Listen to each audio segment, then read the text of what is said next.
Berjumpa dengan saya, Ibu Fiska.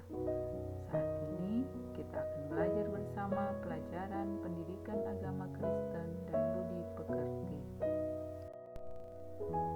Sebelum kita mulai, mari kita satu dalam doa. Kita tunduk kepala, kita tutup mata, dan kita berdoa doa Bapa kami. Bapa kami yang di sorga, dikuduskanlah nama-Mu.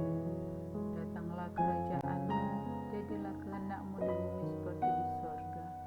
Berikanlah kami pada hari ini makanan kami yang secukupnya, dan ampunilah kami akan segala kesalahan kami, seperti kami juga mengampuni orang yang bersalah kepada kami. Dan janganlah membawa kami ke dalam pencobaan, tapi lepaskanlah kami daripada yang jahat. Karena Engkau-lah yang mempunyai kerajaan dan kuasa dan kemuliaan sampai selama-lamanya. Amin.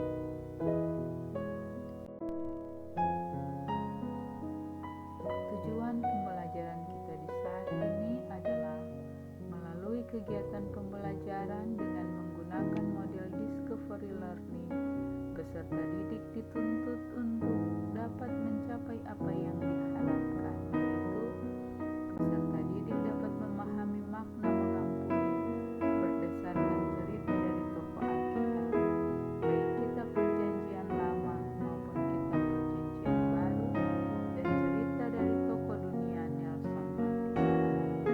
Peserta didik dapat menganalisis sikap mengampuni yang benar. Peserta didik dapat menunjukkan sikap yang bersedia mengampuni sesama dalam praktik hidup sehari-hari. Peserta didik dapat menyanyikan sebuah lagu yang berkaitan dengan dosa yang telah berbuat, dan menulis sebuah doa yang berisi memohon pengampunan dosa kepada Allah sebagai wujud menghayati makna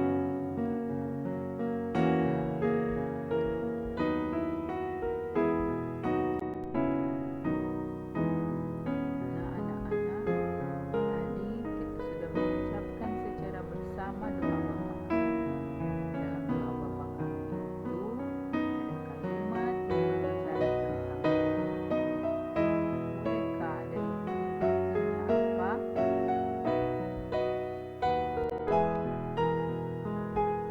Kalimat itu adalah ampunilah kami seperti kami juga mengampuni kesalahan orang yang bersalah kepada kami.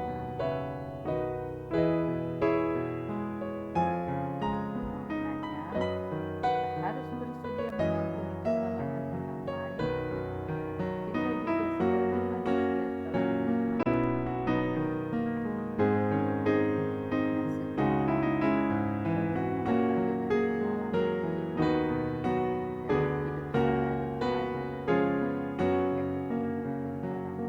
orang lain atau ketika kita diampuni? Coba tuliskan di lembar kerja siswa.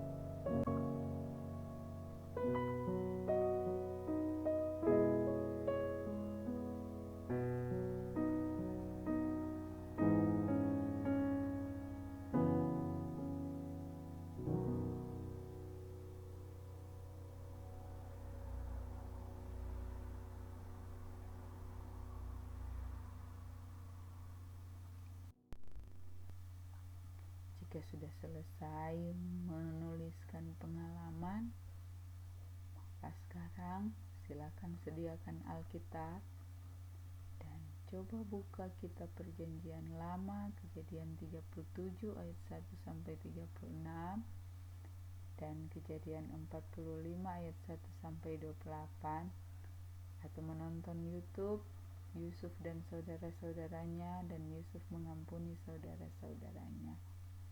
Dalam Perjanjian Baru, Matius 6 ayat 14 sampai 15 dan Matius 18 ayat 21 sampai 35, atau menonton YouTube Hamba yang Jahat.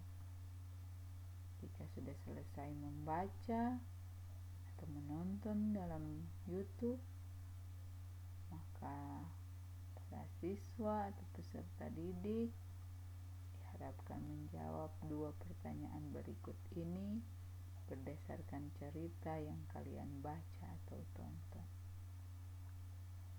Yang pertama, apa makna mengampuni menurut cerita Alkitab yang kamu baca? Dan kedua, bagaimana sikap yang benar dalam mengampuni dan juga ketika diampuni?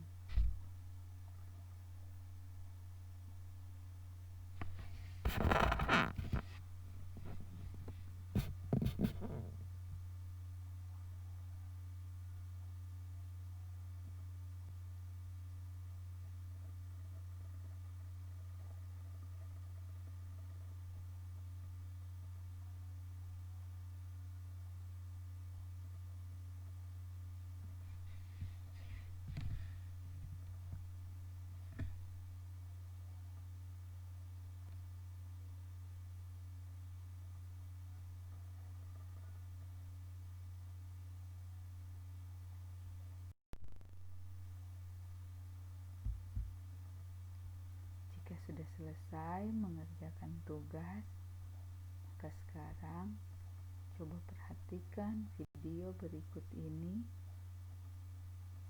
yang menceritakan tentang seorang tokoh dunia yang bernama Nelson Mandela. Perhatikan dengan seksama video ini. Setelah itu, tuliskan di lembar kerja siswa apa yang menjadi manfaat saat kita mengampuni orang lain, atau apa manfaat yang kita peroleh saat kita mengampuni orang lain. Selamat malam Bapak Presiden Nelson Mandela. Apa kabar? Malam, tentu saja ada dalam keadaan baik.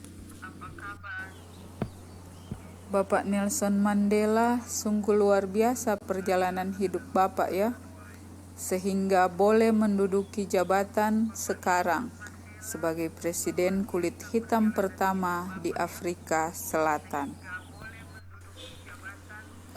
Biasa saja. Semua hanya karena anugerah Tuhan. Bapak sungguh hebat, bisa tetap rendah hati meskipun sudah menjadi presiden. Pak, bolehkah cerita sedikit? Apa alasan Bapak berjuang memprotes kebijakan pemerintah di masa lalu yang pada akhirnya itu menjadi batu loncatan bagi Bapak sehingga menduduki jabatan sekarang sebagai presiden kulit hitam pertama di Afrika Selatan? Waktu itu saya merasa bahwa adalah tidak adil, tidak sepantasnya lah jika saya bersama warga negara Afrika Selatan yang adalah warga asli atau keturunan asli Afrika Selatan tidak diperbolehkan untuk memegang jabatan dalam pemerintahan. Sebagai warga kulit hitam, kebanyakan dari kami mengalami penindasan dari pemerintah dan warga kulit putih yang berkuasa. Makanya saya bersama warga kulit hitam melakukan protes terhadap pemerintah, dan karena aksi saya itu saya harus mendekam dalam penjara. Oh, seperti itu ceritanya ya, Pak. Kurang lebih seperti itu. Namun, ada yang menarik. Katanya waktu Bapak dilantik menjadi presiden, orang pertama yang Bapak undang untuk makan malam bersama adalah kepala penjara. Benarkah itu, Pak? Padahal ketika Bapak di penjara, kepala penjara itu katanya lagi banyak merugikan Bapak. Pertanyaan saya, mengapa Bapak memberi prioritas kepada kepala penjara yang terus menyakiti Bapak?